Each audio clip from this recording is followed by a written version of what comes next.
Selamat siang investor, kembali bersama saya Melina dari Maxco Future News. Pada kesempatan kali ini kita akan membahas berita seputar indeks saham, forex dan juga komoditas. Dimulai dari indeks saham utama di Bursa Wall Street yang ditutup lebih tinggi pada akhir perdagangan Jumat waktu setempat atau Sabtu dini hari waktu Indonesia Barat. Penguatan dapat terjadi meskipun data menunjukkan pertumbuhan lapangan kerja Amerika Serikat melambat bulan lalu di tengah melonjaknya infeksi COVID-19. Sabtu 5 Desember 2020, indeks Dow Jones Industrial Average naik 248,74 poin atau 0,83% menjadi 30.218,26. S&P 500 naik 32,40 poin atau 0,88% menjadi 3.699,12. Ketika indeks utama membukukan rekor intraday dan penutupan tertinggi. Sedangkan sebaik 9 dari 11 sektor utama S&P 500 naik, dengan sektor energi berakhir naik 5,43% mengungguli yang lainnya. Sektor utilitas tergelincir 1,04%, kelompok dengan kinerja terburuk. Indeks komposit Nasdaq meningkat 87,05 poin atau 0,70% menjadi 12.464,23. Biro Statistik Tenaga Kerja Amerika Serikat melaporkan, ekonomi Amerika Serikat menambahkan 245.000 pekerjaan pada bulan November setelah direvisi turun 610.000 pada bulan Oktober. Angka ini jauh di bawah perkiraan konsensus Dow Jones sebesar 440.000. Tingkat pengangguran turun tipis menjadi 6,7% dari 6,9% di bulan Oktober, sejalan dengan ekspektasi pasar. Angka-angka tersebut mengindikasikan pasar tenaga kerja dan ekonomi Amerika Serikat goyah dalam menghadapi kasus COVID-19 yang melonjak.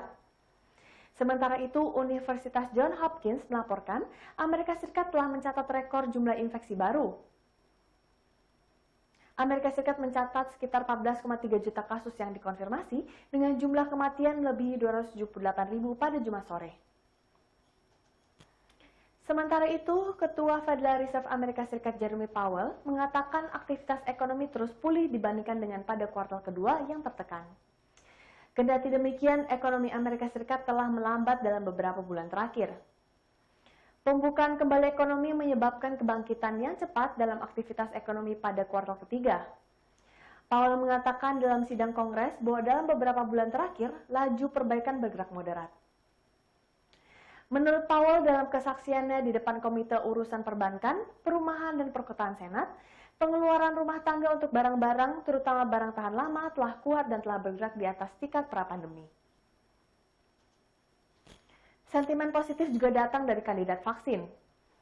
Negara Inggris bersiap-siap untuk menjadi negara pertama yang meluncurkan vaksin COVID-19 buatan Pfizer dan BioNTech dalam beberapa hari lagi.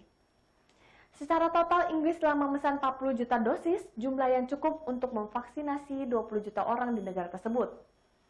Dari dalam negeri, sebanyak 1,2 juta dosis vaksin COVID-19 buatan Sinovac telah tiba di Indonesia pada hari Minggu 6 Desember 2020. Presiden Joko Widodo menyebut ke depannya masih ada lagi jutaan dosis vaksin yang akan didatangkan dalam bentuk jadi maupun bahan baku. Jokowi mengatakan program vaksinasi untuk mencegah wabah COVID-19 dapat segera dilakukan. Hanya saja kapan dimulainya masih menunggu proses izin dari Badan Pengawas Obat dan Makanan. Selanjutnya, vaksin disuntikan ke masyarakat secara bertahap yang perencanaannya telah disusun oleh pemerintah. Selain itu, pada Januari 2021 akan tiba 45 juta dosis bahan baku curah untuk pembuatan vaksin COVID-19. Indonesia telah bekerja sama dengan Sinovac untuk melakukan uji klinis tahap ketiga di Bandung, Jawa Barat. Kepala BPOM Penny Lukito menyatakan uji klinis yang berlangsung di Bandung berjalan dengan sangat baik.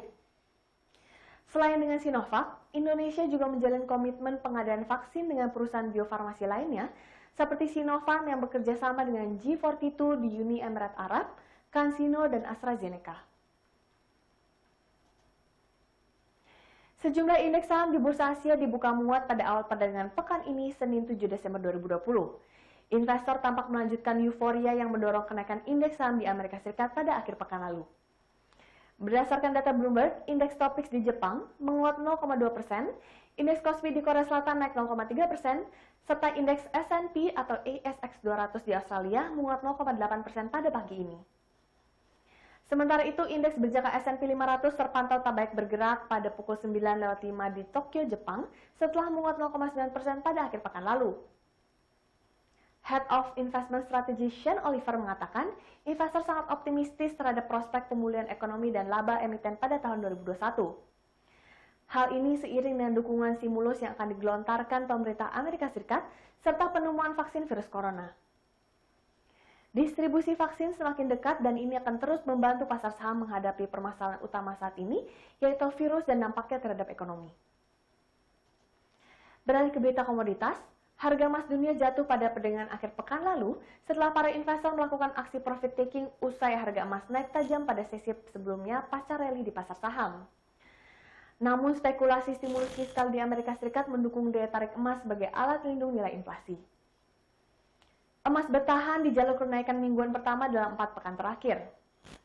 Mengutip CNBC, Senin 7 Desember, harga emas di pasar spot turun 0,3% pada posisi 1.834,92 dolar Amerika Serikat per troy ounce di jalur untuk kenaikan mingguan sekitar 2,6%. Sedangkan emas berjangka Amerika Serikat turun 0,1% pada harga 1.840 dolar Amerika Serikat. Setelah rally 4 hari yang luar biasa, emas mengalami aksi untung menuju level teknikal kunci di 1.850 dolar Amerika Serikat yang dianggap sebagai rintangan yang signifikan karena sangat tangguh dalam 2 bulan terakhir. Sementara itu, dolar menuju pekan terburuknya sejak awal November, membuat harga emas lebih murah bagi pemegang mata uang utama lainnya. Pelemahan dolar Amerika Serikat kemungkinan akan berlangsung setidaknya 6 bulan lagi, karena investor terus beralih ke aset beresiko dan pengembalian yang lebih tinggi, demikian menurut jajak pendapat Reuters terhadap analis pasar uang. Harga minyak terkoreksi setelah menyentuh level tertinggi dalam 9 bulan terakhir. Harga 2 kontrak minyak kompak naik ke level tertinggi sejak Maret 2020 pada perdagangan Jumat 4 Desember. Senin 7 Desember pukul 7:29 waktu Indonesia Barat, harga minyak West Texas Intermediate untuk pengiriman Januari 2021 di New York Mercantile Exchange berada di angka 45,98 dolar Amerika Serikat per barrel. Harga minyak tersebut turun 0,60% ketimbang harga akhir pekan lalu di 46,26 dolar Amerika Serikat per barrel. Sedangkan harga minyak mentah Brent untuk pengiriman Februari 2020 di AS Futures Exchange berada di angka 49 dolar Amerika Serikat per barrel, turun 0,51% dari harga penutupan perdagangan Jumat lalu yang berada pada 49,25 dolar Amerika Serikat per barrel. Ekspektasi paket stimulus Amerika Serikat menjadi salah satu penyokong kenaikan harga minyak selain adanya vaksinasi corona yang segera diluncurkan di beberapa negara. Harga minyak naik meski diwarnai sejumlah kondisi bearish, dan selain itu OPEC Plus juga memperkecil pelonggaran atas pemangkasan produksi. Awalnya, OPEC Plus berencana untuk mengurangi pemangkasan produksi sebesar 2 juta barel per hari menjadi 5,5 juta barel per hari mulai Januari 2021. Tapi pada pertemuan pekan lalu, OPEC Plus memutuskan hanya mengurangi pemangkasan sebesar 500.000 barel per hari. Sehingga total pemangkasan mulai bulan depan sebesar 7,2 juta barel per hari dan posisi saat ini berada pada 7,7 juta barel per hari. Sejumlah analis melihat potensi kekurangan pasokan minyak meski kuota pasokan akan lebih tinggi. Namun sejumlah analis lain memperkirakan pasokan minyak masih akan berlebih. Analis memperkirakan jika kenaikan produksi berlanjut hingga bulan Maret, ada kemungkinan kelebihan pasokan 1,6 juta barel per hari di kuartal pertama. Sekian berita seputar indeks saham, forex, dan komoditas untuk hari ini. Saya Melina pamit undur diri, terima kasih dan sampai jumpa lagi.